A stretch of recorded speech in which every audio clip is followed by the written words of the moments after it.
Welcome back mga ka-TV. Ang video na tatalakayin natin ngayon ay ang chapter 6 ng may status as an assassin obviously exceeds the heroes, at kung bago ka lang sa channel ko ay huwag mahiyang mag-like, subscribe o follow at i-click ang notification bell para ma-notify ka sa susunod na video. Paalala, ang video na tatalakayin natin ngayon ay maaaring mag-iba mula sa ilalabas na anime.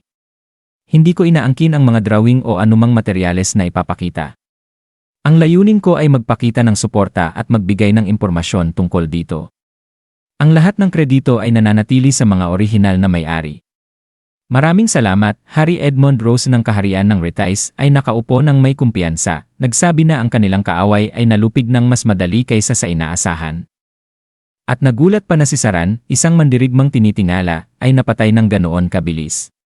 Sumang-ayon ang prinsesa na si Maria Rose sa kanyang ama, sinasabing karapat-dapat bigyan ng gantimpala ang mga Nightcrawls dahil sa kanilang mahusay na pagganap.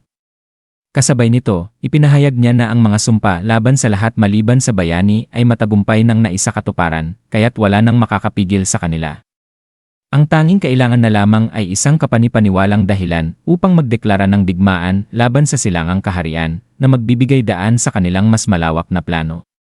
Gayunman, ibinaling ni Edmond ang usapan kay Akira, ang binatang hindi nila alam kung buhay pa. Bagaman naniniwala siyang patay na ito at maaaring nakatiwangwang na lang sa isang liblib na lugar. Iniutos pa rin niyang habulin ito ng mga Nightcrawls, hindi handang mag-iwan ng kahit katiting na pag-asa na makaligtas ang binata.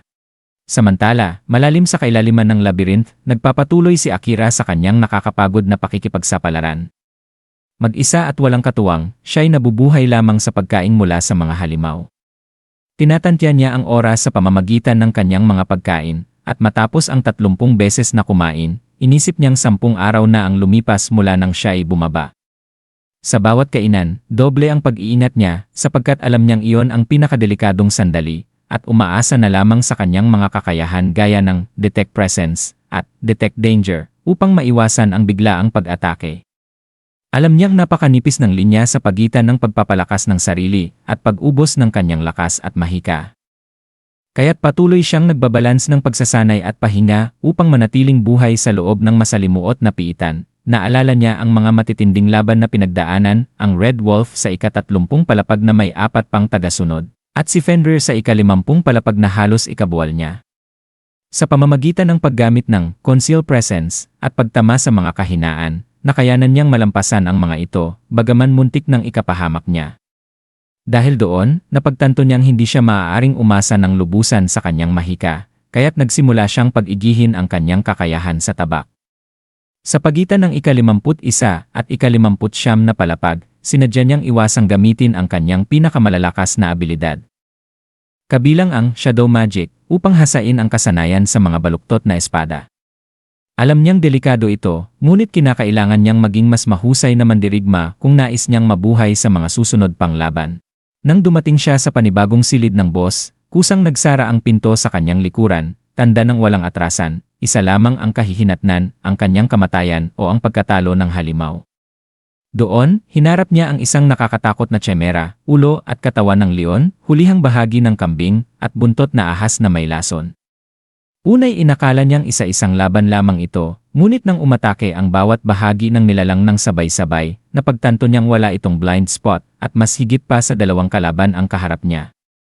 Naitaboy siya ng halimaw at nang mabagsakan sa bato ay dama niyang nabali ang kanyang tadyang. Halos duguan at halos wala ng lakas, napilitang ilabas ni Akira ang kapangyarihang kanyang iniiwasan. Bumalik sa kanyang isipan ang mga babala ni Commander Saran na ang Shadow Magic ay may sariling kalooban at napakadelikado. Gayunman, wala na siyang pagpipilian kundi pakawalan ito. Dumilim ang paligid habang nilalamon ng anino ang chimera hanggang sa tuluyang bumagsak ang halimaw. Subalit kapalit ng tagumpay ay ang halos pagkamatay niya. Habang bumibigat ang kanyang talukap at nangingibabaw ang amoy ng dugo, narinig niyang muli sa kanyang alaala ang tinig ni Saran na nagbabala, "Akira, kapag ginamit mo ang Shadow Magic, higit sa lahat mag-ingat ka." Nang tuluyan siyang mawalan ng malay, kusa namang gumalaw ang mahiwagang anino. Mula sa kadiliman, may tinig na nagwika na malubha na ang pinsala ng kanyang katawan at hindi na ito kayang gumaling sa normal na paraan. Kaya't ipinasok nito ang sarili sa isang mode, recovery, ginamit ang nakatagong reserba ng enerhiya upang pilit na ayusin ang kanyang katawan. Bagaman nailigtas siya, lalong naging misteryoso at nakakatakot ang kapangyarihang nananahan sa loob niya, isang puwersang maaaring maging kanyang kalasad, ngunit maaari ring siyang tuluyang lamunin. At dito nagtatapos ang Chapter 5 na status as an assassin obviously exceeds the heroes. Gusto niyo ba ng Chapter 6? Mag-comment na sa baba at maraming salamat.